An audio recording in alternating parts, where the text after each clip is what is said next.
A Times Influence Initiative.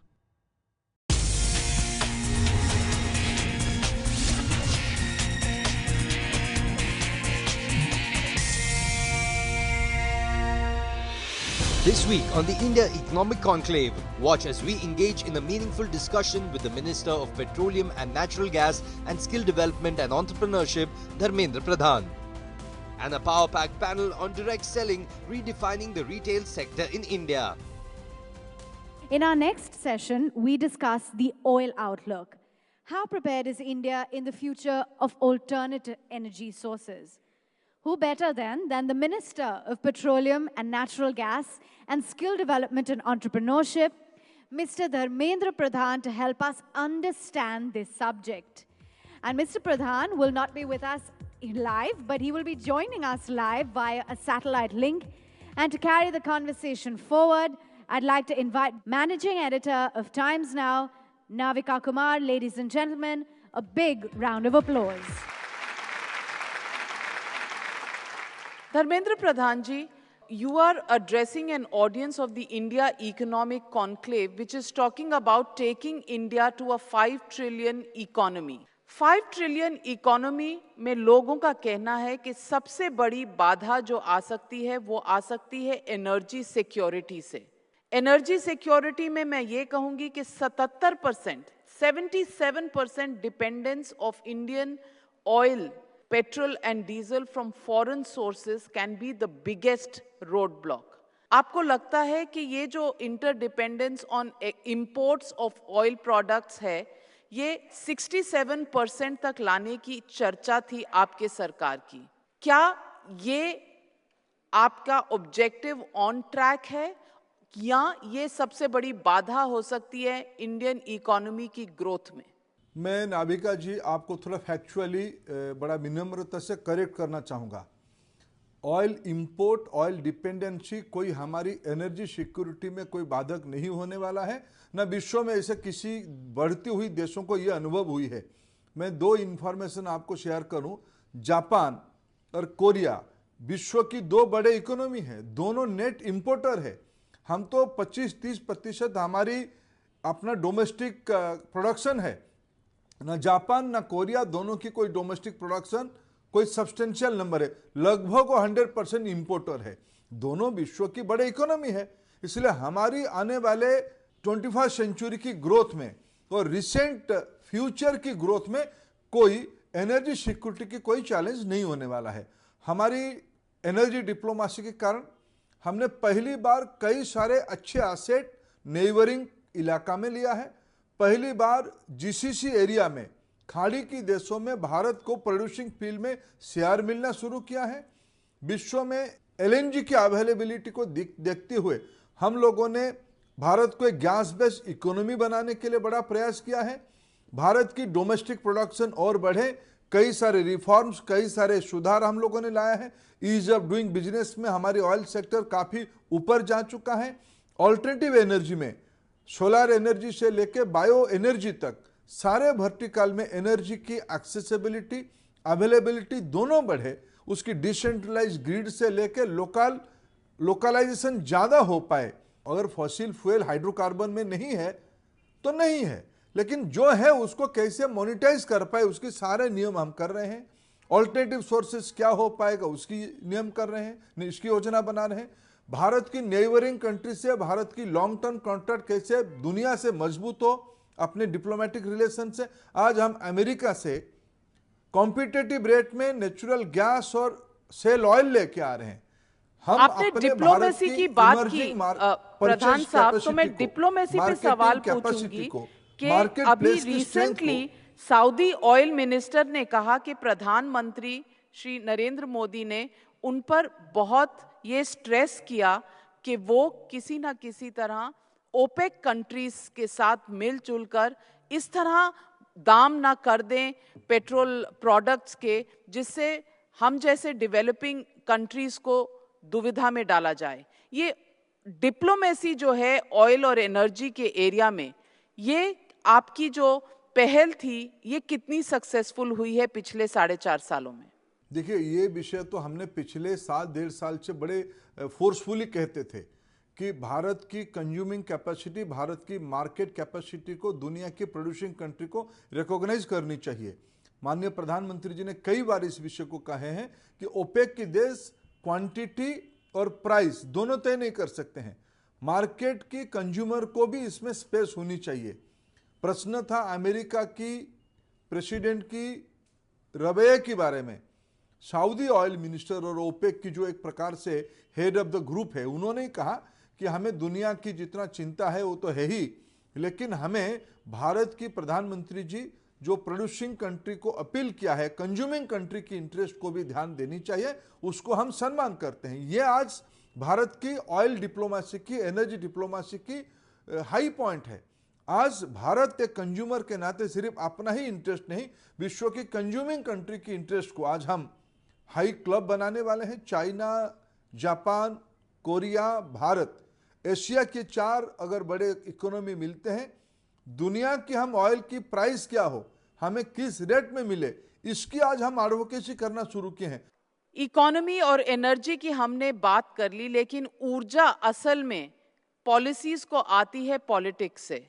मैं आपसे ये पूछना चाहूंगी, और ये सारी ऑडियंस जो यहाँ बैठी है वो ये पूछना चाहेंगे कि 2019 का रास्ता, has it become more tough for you? देखिए, मैं आने वाले दिनों की चुनौती को स्वीकार करता हूं। हम आज भी मानते हैं नरेंद्र मोदी जी की सरकार की फिलोसफी एक ही है, विकास विकास विकास। और वो विकास किसके लिए? सबके साथ सबकी विकास, ये हमारी एजेंडा है। भारत सरकार की कोई भी कार्यक्रम ले, आज आयुष्मान भारत की योजना हो, आज प्रधानमंत्री आवास योजना हो, प्रधानमंत्री सौभाग्य योजना के नाते 4 करोड़ घरों में अब तक आजादी की इतने साल के बाद 4 करोड़ घर में बिजली नहीं पहुंची थी, इसी सरकार के दौरान बिजली पहुंच रही है। आज हम 6 करोड़ गरीब बहनों के घर में स्वच्छ ईंधन पहुंचा रहे हैं। 5 लाख महिला हर एक साल जीवन गवाते थे घरेलू प्रदूषण के कारण। यह कोई अली बजरंग बाली वाले मुद्दा नहीं है। माँ बहनों के लिए टॉयलेट बनाना यह कोई धार्मिक भावना की मुद्दा नहीं है, यह सामान्य गरीब आदमी की रोजमर्रे की जिंदगी जूझने की प्रसंग है। उसकी जिंदगी बेहतर हो, उसकी जिंदगी और एम्पावर्ड हो, यह हमारी सरकार की नीति रही है। ना उस समय में हमने कोई जात पात, कोई भौगोलिक इलाका को ना प्राथमिकता दिया है, ना कोई अनदेखा किया है। इसीलिए हमारी फिलोसफी सबके साथ सबके विकास में हमारी पूरी विश्वास है। और हम 2019 की चुनाव के समय में मेरे नेता, मेरे प्रधानमंत्री जनता के सामने 13-14 में यह कहा था, मैं 5 साल के बाद मेरे हिसाब देने आऊंगा, मेरे सरकार की लिखा जोखा आपके सामने रखूंगा और आपके आशीर्वाद पुनः हमको मिलने के लिए उम्मीद करूंगा। हम आज भी उस मुद्दे पे चुनाव लड़ेंगे, विकास विकास विकास। Well, on that note, thank you very much, Mr. Dharmendra Pradhan. The challenge is out. May the best player win in 2019.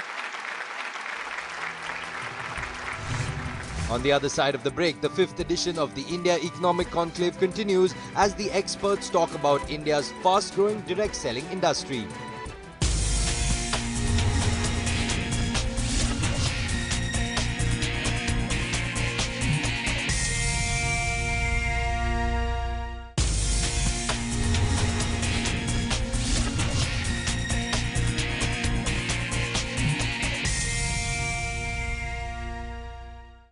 Direct selling has become an extremely popular business model across industries in India. To discuss the shortcomings and future prospects of this model, the India Economic Conclave organized a panel discussion on direct selling, redefining retail. Disruption is the new rule of the game. Online marketplaces are giving traditional sellers clearly a run for their money. And trust me, this is not everyone's game. For everyone's successful product, there are hundreds of failed startups, although their names never hit the headlines. You need a different attitude, kind of daredevil approach to really stay in the game, forget about winning. And our upcoming session, Aisha, is going to focus on a very interesting topic. New ideas for disruptive retail through direct selling, the unconventional outreach. I'll start with Zahir, who's Director of Legal and Corporate Affairs, QI Group of Companies. On one hand, there are many initiatives that government is taking, to promote entrepreneurship. On the other hand, there are some existing business models who are probably facing, I would say they are struggling because of the regulatory framework in which India operates, be it online retail, be it direct selling. So as one of the largest direct selling companies globally, what's your take on that? Direct selling has been in India for many years now, I think well over 20 years. And what is interesting is about 20 years back, the RBI actually stated that direct selling does not come under the purview of RBI. And what happened in 2016 was in September 2016, this fantastic set of guidelines came about from the Department of Consumer Affairs in India. And what the regulations and these guidelines actually did was that it militated for consumer protection, obviously. It organized the industry. So you then begin to have now clear definitions on the setting up of direct selling businesses. You have contracts between direct sellers and distributors and the entity which undertakes this. You then have obligations between direct sellers as well, which is mitigated for. You have protection of the consumer. Most importantly, you then have a monitoring agency which comes into place as well. So I think kudos to the government for allowing these guidelines to come about into place. We have Mr. Vijay Sardana with us from Delhi, who's joining us from Delhi. He has prepared a full-fledged report for ASSOCHAM, which was presented to the government. And it has a lot of clarifications as far as direct selling and disruptive retail in India is concerned. Vijay, thank you for joining us. So what is your take? You know, I mean, your report highlighted a couple of key issues regarding this sector. If you can just throw some light on that. Direct selling, actually, when we look at this country needs a lot of employment opportunities. And in conventional businesses, there's a lot of capital requirement and a lot of infrastructure requirement if you have to create employment. Direct selling is one option where somebody is manufacturing, ensuring quality, packaging and everything, and people are, without any massive infrastructure, can go to any place and start doing selling and start earning by providing a product which is across the table, so quality is assured and everything is assured. See, the challenge here it was that there was no guidelines. So what was happening that every state or every agency was interpreting the whole thing in their own way. This is a concern in the whole system. So we requested Government of India that if you really want to promote employment, you have to give some platform to grow these entrepreneurs, those who are operating virtually at very small capacity with the capital, and most of them are either unemployed youth, ladies, or aged people, those who can operate from home. And I think this was a fantastic platform on which government can create employment. Government of India accepted this positive development. They created a guideline, but still I find that many states still debating, either due to lack of priority or lack of interest or lack of understanding, we don't know. But I think this is very important that any opportunity which helps in employment creation, we should take it on priority. Sunil, now, you know, you have curated many businesses, you have curated many brands. There is one very stark disconnect. On one hand, we are trying to create jobs, we are trying to create entrepreneurship. There are businesses where I think we need a more clear picture if we really have to hit that $5 trillion mark. Say for the smaller entrepreneur today, I mean, you take, for instance, the people who created Flipkart. It started in a garage. You take Forest Essentials. You take Paperboat. They are going all into the system of disrupting the retail area because they don't have the money, first and foremost, to pay distributors and then retailers and everybody else to give a margin. And therefore, when you come up with an idea and you want to promote it by yourself first before an investor comes in, you want to disrupt. You want to disrupt at a low cost. And that's where retail comes into play. If you are a small-scale entrepreneur, or you have to be small-scale initially, that the first thing you have to do is, does your product have a difference? Are you marketing in a crowded market? And no matter how much of disruption you do, you are not going to succeed because the big guys are already there. So you have to look for something which is unique in your product. You have to work on a low-cost model, which must be real. And then when you disrupt, there's a big difference between direct selling and direct marketing.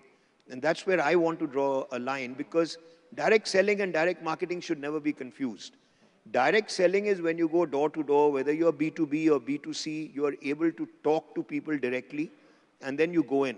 Now with the mobile coming in, and everybody's got the social network going, it makes direct selling a lot easier and direct marketing as well, because you can market your brand and hope that the consumer will listen to you and go out and buy.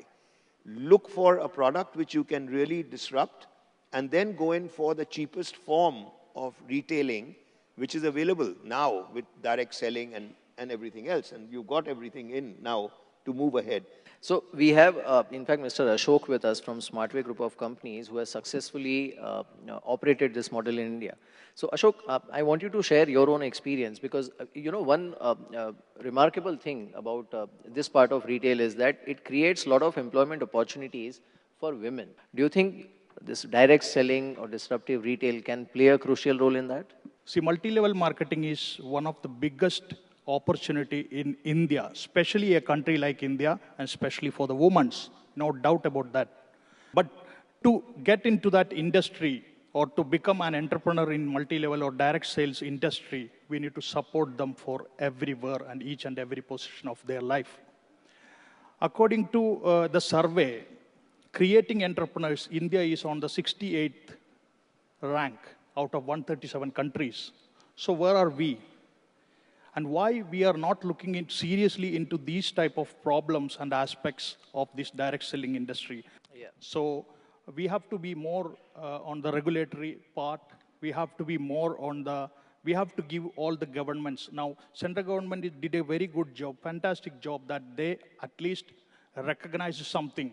And but state governments have been lagging in recognizing or adopting the law. They have given the instruction to the state governments to implement and make a monitoring mechanism. So there the industry start getting booming again. Right. So we should believe that there is a big industry behind us and we are going to take it further.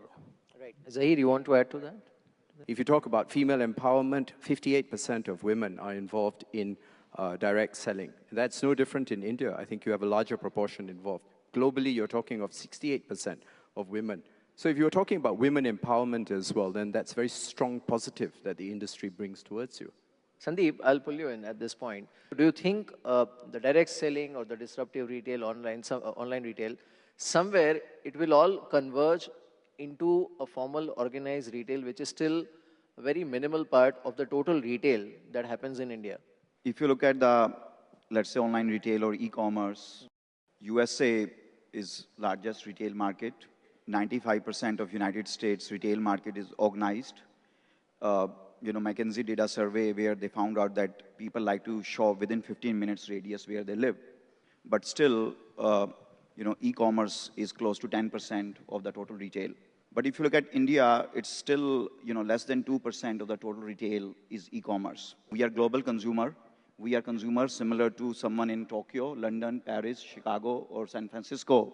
So we will, in terms of our income level, exposure level, everything is evolving. And is our physical retail giving everything which we are hoping? And answer is no, right? I have created 2 marketplaces.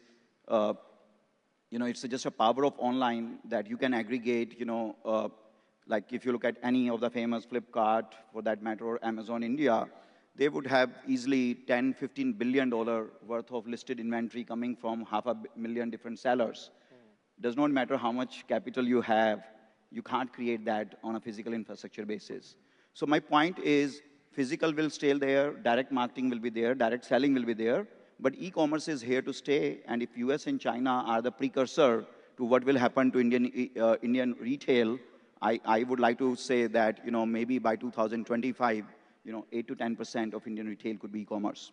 Right. When we talk of direct selling in India's context, also I think what needs to be focused on is that there are tier 2, tier 3, tier 4 cities where there is a genuine employment problem. Can this actually, at a very small level obviously, but can this be an alternate, I would say, career opportunity in those towns as well, where maybe the online retail is yet to really get its grip? Direct selling is wonderful at creating jobs, because what happens is, if you become a direct seller for any of these party plan companies, or direct selling companies, or multi-level marketing companies, many, many different names, all of a sudden, you are going to require things like a website. I mean, I was involved in a direct selling company many years ago and had great success back in Australia. And the way it worked is I positioned myself as an opinion leader in Australia around marketing for small business. I found a direct selling company that was an ideal, they had an ideal product for small businesses in Australia. I then needed a website. I then started a podcast, so I needed an editor. I started doing videos. I needed a copywriter for my website. I got into personal development because direct selling is a fantastic business model for personal development. It's a very inspirational industry. So all of a sudden, I found myself employing, whether full-time or in a contractual or freelance basis, quite a number of people. And that's really exciting. As a small business owner, when you know you're giving employment to others, it was a great feeling. So it's a very, very good industry for employing. Thank you so much, all of you. Next week on the India Economic Conclave 2018, we carry on some impactful discussions with the Chief Minister of Uttarakhand and Baba Ramdev.